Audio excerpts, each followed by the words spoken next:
Hey everybody, welcome to Perry TV. I found this new guy. He's not new, I'm new.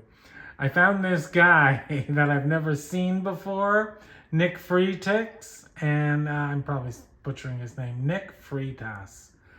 He's amazing. He's got like me, he shows both sides, and he's really good. He's talking about Tucker Carlson and the reason, he is what he is. And for one thing, he says that, oh, Israel is a terrible place for Christians. Are you joking?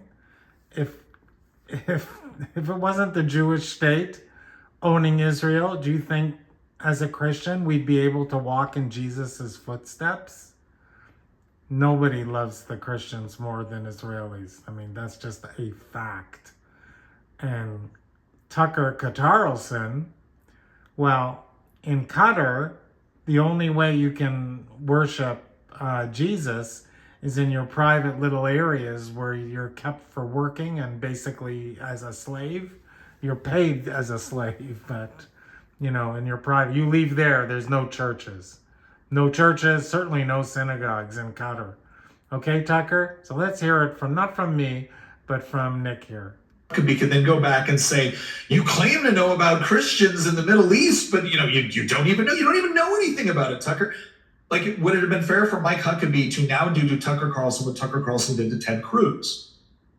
Right? If we're being intellectually honest, the answer would be yes. Because one of the things that Huckabee was pointing out here is there's a big difference between Qatar or the UAE or other countries in the Middle East, which have a vast foreign population. Many of them come from the Philippines. Many of them come from other countries in Southeast Asia or what. And Filipinos love Jesus. Might have Christian beliefs. Again, especially if they come from Philippines, we have a large Catholic population. And they come. And Catholic, he's right. Little areas which are specifically for service workers. And in those areas, they're allowed to have churches. But if they leave that area and they attempt to proselytize, if they attempt to find a church, there is none. It's against the law. And the fact that Tucker Carlson is essentially accepting this narrative from Qatar, which, by the way, spends billions on lobbying the United States government, billions on... A lot more than Israel spends, that's for sure. The fact that he would accept this narrative, because Tucker is smart enough to know better. He knows that there's not like some large Qatari Christian population where they can go to church or they can engage in evangelism or they can do any of that stuff. Basically, if you're a Christian in Israel, you can be a Christian in Israel. This idea that Christians are just horribly persecuted in Israel, I'm sorry, that's just not factual. That's not factual.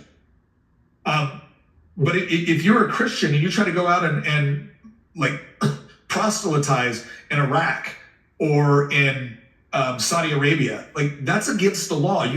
They'll kill you. Penalties for that. And Tucker is pretending like that doesn't happen or that doesn't exist. The other thing Tucker has started in on is this whole idea, and it's similar with Fuentes and it's similar with Candace, but it's the whole idea of Israel explains everything, or the Jews explain everything. And again, I'm going to juxtapose this with somebody else here in a minute. Anybody that has, like I have regularly defended Thomas Massey. I don't think Thomas Massey should be primaried. I don't think that... This guy's amazing. I'm not going to go on. You can go to his channel, like and subscribe to Nick Freitas. But he's basically explaining the Nick Fuentes, Tucker Carlson, Candace Owens. I mean, they just want clicks from young people that think it's all Israel's fault. It's a tiny country. It's the size of New Jersey. I mean, it's just an impossibility because they're smart and got nuclear weapons a long time ago, allegedly.